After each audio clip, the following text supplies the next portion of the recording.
Hi there, and welcome to Roth Aggie Reviews. I'm Kobe. Today we're going to be reviewing a 1988 film called Paperhouse. It's a film directed by Bernard Rose. That name may ring a bell to you. Films such as Candyman, Immortal Beloved, those were movies directed by Bernard Rose.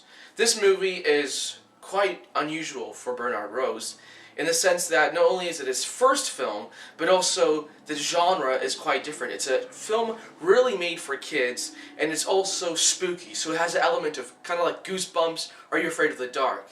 And other films by Bernard Rose seem to really be targeting the adult, 18R rating type audience. So the movie is about a girl whose parents are divorced, and she's struggling in school, and she develops this strong connection to her drawings. She has like a journal, and she draws this other world in it, and basically she goes into it when she feels like she can't cope with kids at school or her parents' divorce. But things start to get a bit unusual. First of all, the girl, whose name is Anna in the film, she starts feeling sick, and she starts fainting, and when she faints, she enters this different world, the world of the Paperhouse, the house that she drew and she created. And another thing in this film is that she drew a character in the house, a boy, which we never really know what his real name is, and she meets him there when she faints. The movie then transforms into a whole different level when we find out that the boy in the drawing is actually a patient in the hospital that the girl's in, because she has a very strong lung infection, and the boy from the picture is paralyzed. And then the movie finds out the reason he's paralyzed is because in the drawing his legs are not there. It's only his torso, his head. So we find out that the girl has to really start drawing all these pictures for the boy to make him healthy again. But while she's doing that, she's drawing all the details, and while she's sick, she falls, her condition gets much worse. The movie then ends with a typical ending for the age group that this movie is aimed at. So, with that being said, this movie, there's a lot of things that should be mentioned in this review because they make the movie really interesting. First of all, the two main characters in the movie is Elliot Spears. He's the young man who unfortunately had even though he had a good career, he died at a very young age in 1994 from malaria medication. It was a side effect. He was known in the movie series called Taxandria. So not only did he have a very short but powerful and awesome career, the girl, who's played by Charlotte Burke, she, for some reason, only was in this film.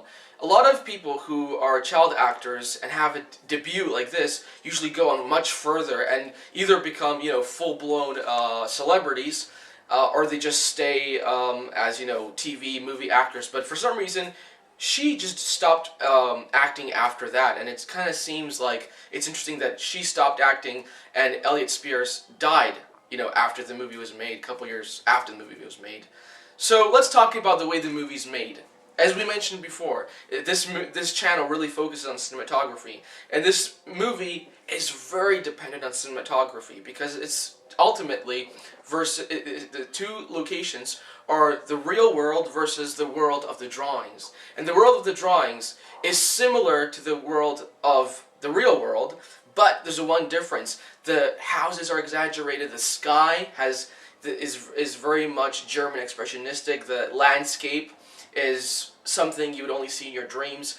And it's not only that the movie really portrays one world as being the main one or the other, the movie is focused ultimately on both worlds, and there are rich locations in both worlds. So an equal amount of work was given for the world where Anna is going to school and is having her problems with her parents' divorce, as much detail and effort was done into the dream world. So now we're going to be talking about the acting. The acting ultimately is between the girl, Anna, and the boy, Elliot. It's a really interesting relationship because they're not really teenagers yet, but they're not really young kids yet, and they really have to figure out how to get out of this world, and they have to do that by Anna popping back into the other world and drawing pictures. So the frustration between two characters is quite big, but they still remain friends. A lot of people wonder, do they remain friends because they had nobody else to count on in the world, or do they actually really like each other? And that I'll kind of leave for you to decide if you haven't watched the film yet.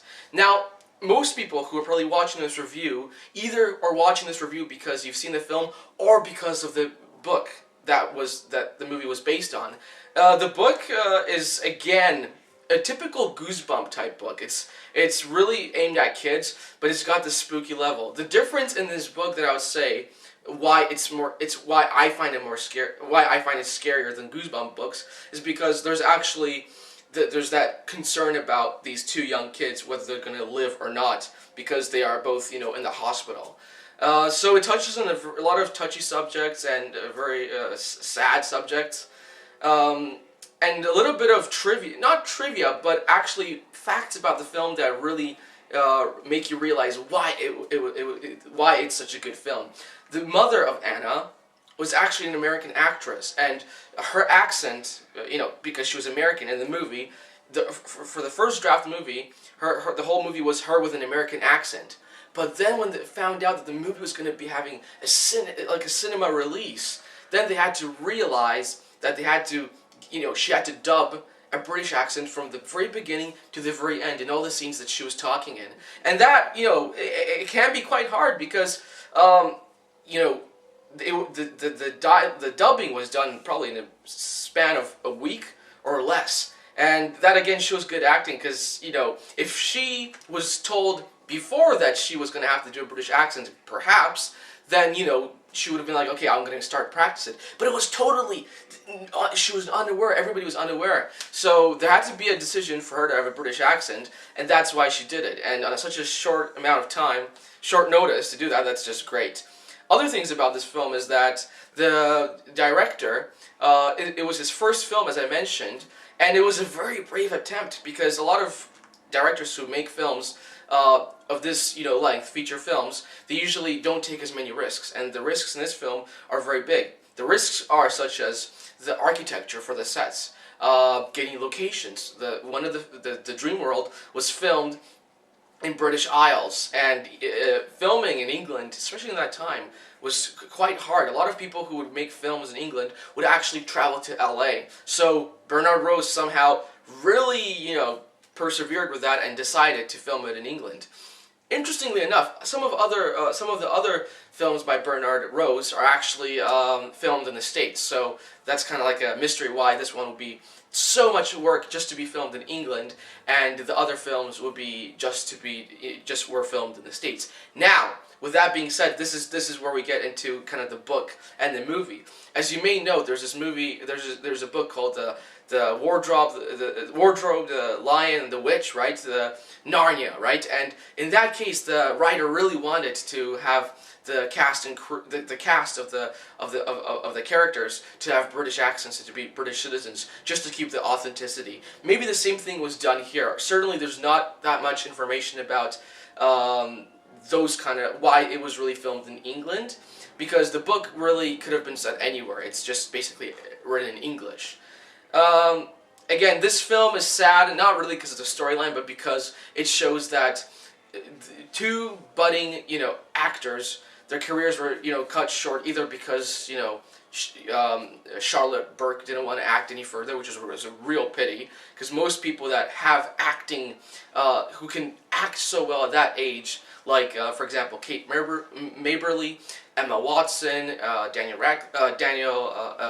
Rupert Grint, and from the Harry Potter series and all these people, they go on further, and for some reason she didn't. And in the case of Elliot Spears, dying from a malaria side effect, from the medication for malaria, that just to me tragic, because usually if people die from malaria, but dying from malaria side effect from the medication, that's just sad. I think I'm going to put this review here. I definitely suggest that you check this out, and all the best. Thank you.